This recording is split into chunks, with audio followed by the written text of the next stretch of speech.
Quem não gostaria de abrir a janela e ter uma visão como essa?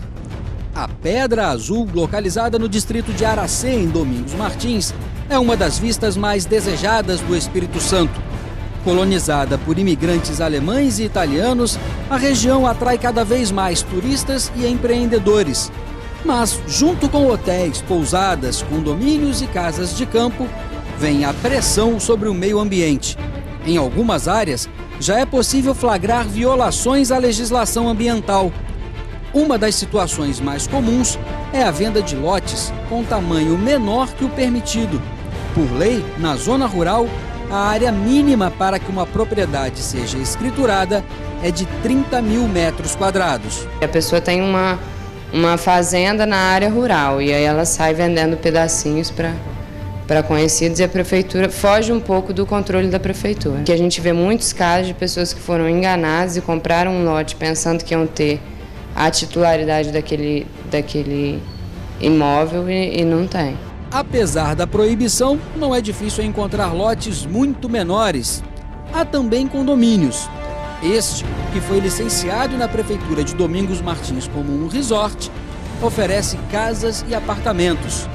A Prefeitura de Domingos Martins afirma que a área foi classificada como Zona de Interesse Especial. O PDM foi aprovado em setembro do ano passado, e nosso plano diretor municipal, e ele prevê, além das zonas urbanas, que é onde é possível fazer parcelamento de 300 metros quadrados, ele prevê também as zonas que são uma transição entre a zona urbana e a zona rural, e nesses locais podem ser feitos parcelamentos de 2.000 a 4.000 metros quadrados. A falta de fiscalização favorece o surgimento de mais e mais construções que não respeitam o zoneamento da região, como essas na beira de uma rodovia. Restaurantes, residências, até fábricas estão sendo erguidas próximo ao asfalto. Segundo o secretário de Meio Ambiente de Domingos Martins, a prefeitura tem poderes para conceder ou isentar construções como essas das licenças ambientais. Segundo o secretário, está tudo dentro da lei. O município está habilitado a fazer licenciamento de impacto local desde 2011. Atividades de baixo impacto, tipo fazer uma estrada que seria um acesso e um platô, né, uma terraplenagem para implantação de uma moradia, né, esses casos são dispensados de licenciamento ambiental e não tem necessidade de ouvir o parque. Mas sem fiscalização, as construções irregulares se multiplicam. Sejam casas luxuosas, sejam moradias populares. Em muitos casos, as construções não têm sequer estrutura de saneamento básico. O esgoto é jogado ali mesmo, nos córregos que formam a bacia do Rio Jucu. Na comunidade de São Bento, o esgoto de centenas de casas vai parar no mesmo rio, onde alguns metros depois, a Cesan faz a captação de água para a região. Começa dos órgãos públicos a destruição. Eles que estão destruindo. Esse esgoto que você está vendo aqui, isso vai para a lavoura, o produtor está irrigando o morango, está irrigando a couve, está irrigando o repolho, a alface, com essa água que vocês estão vendo aqui. Isso é a água que vai para Vitória, que vocês estão tomando lá embaixo, entendeu? E nós estamos pagando o tratamento dela aqui e não está sendo tratada. O bairro é uma das áreas mais afetadas na região da Pedra Azul. E quem deveria dar o exemplo participa da degradação ambiental. Flagramos máquinas da Prefeitura de Domingos Martins aterrando parte deste brejo para construir uma creche. Os moradores se dizem abandonados na região. Antigamente, quando a gente veio para ali, eram poucas casas, então foi crescendo o lugar. Então tudo bem, se não foi planejado, mas a Prefeitura tem uma culpa nisso, porque deveria embargar, entendeu? Já que não embargou, já que tem muitas famílias morando ali, então eles têm que fazer alguma coisa. Muitas das vezes o lote ali é barato, é o que a pessoa pode comprar, entendeu? Aí constrói, mas a gente não recebe ajuda. Não deveria ser assim.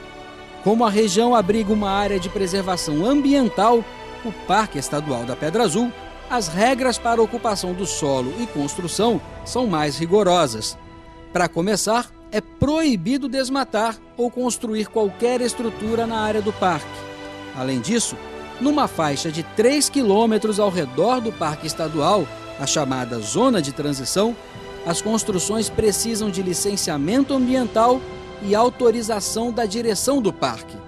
Para os representantes da Agência de Desenvolvimento Sustentável da Pedra Azul, essas regras não estão sendo respeitadas. A agência, que vem liderando o processo para que a Pedra Azul seja declarada pela Unesco Patrimônio Natural da Humanidade, defende que medidas rigorosas sejam adotadas para disciplinar o uso do solo. A nossa proposição, junto com as autoridades do governo, é criar alternativas, é criar um diálogo, uma concertação, de forma que essa população, principalmente a mais humilde, possa ter um espaço de resolver o problema sem ficar desalojado e buscar alternativas, por exemplo, de habitação populares, de conjunto habitacional, com infraestrutura, com creche, com escola, com transporte, etc. Mas a própria candidatura ao posto de patrimônio natural divide a comunidade. Entre os moradores mais antigos, esse processo é visto com reservas. O pessoal não tinha conhecimento do que seria, de como seria, quais os benefícios, quais os malefícios. Só veio com conhecimento da comunidade agora no final, quando estava para julgamento, para saber se ia ser aceito ou não. Entendeu? Então, na realidade, não tem conhecimento nenhum do bem que vai fazer ou se vai trazer algum problema. Este engenheiro agrônomo destaca que o distrito de Aracê mantém atualmente 55% de sua área com floresta nativa, tudo preservado pelos agricultores. Os agricultores, tanto os alemães quanto italianos, eles tiveram essa questão como reserva. Era o lugar que eles pegariam madeira, até mesmo caça, quando eles praticavam caça. Então, quando você valoriza a cultura, você valoriza esse trabalho que eles fizeram de proteção. Se nós temos 55% de cobertura nativa, por exemplo, o parque estadual tem 3% só. A relação, e ninguém presta atenção para isso, o trabalho que o agricultor está fazendo de proteção. O engenheiro destaca ainda o papel dessa reserva na formação da bacia hidrográfica do Rio Jucu. Uma das principais preocupações é com a preservação dos recursos hídricos da região. Por isso, foi construída aqui na Vila de Pedra Azul uma moderna estação de tratamento de esgoto. Depois de remover 99% das impurezas, a água é devolvida ao córrego. Mas todo esse esforço pode estar sendo jogado literalmente no lixo.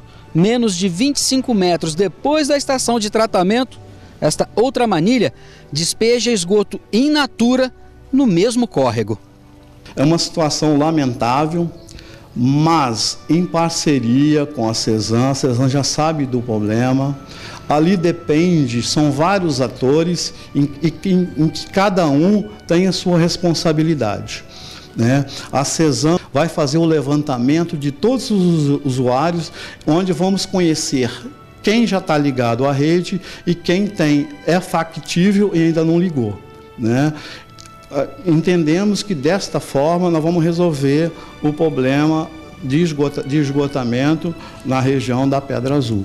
Este vereador, que mora na região, defende que a chegada de novos empreendimentos não pode prejudicar os antigos moradores, que, na opinião dele, fizeram todo o trabalho de preservação até aqui. Para o parlamentar, algumas restrições que estão sendo propostas podem gerar um grave problema social. Hoje o cidadão tem um lote e não pode construir. O cara que vendeu o lote para ele não tem como devolver o dinheiro. E aí, como é que vai ficar? O governo vai indenizar esse povo? E esse povo vai morar onde? Nós temos aqui uma comunidade que chama-se Vivenda, que eles estão dizendo que ali é favela. É toda gente humilde e trabalhador que mora naquela região. Ali não tem bandido, ali não tem favelado, ali não tem ninguém. E posso provar para os senhores. Agora, se tem alguém que quer culpado de ter acontecido aquilo, é os próprios órgãos fiscalizadores. IEMA, IDAF, IBAMA, Prefeitura, são eles que são culpados.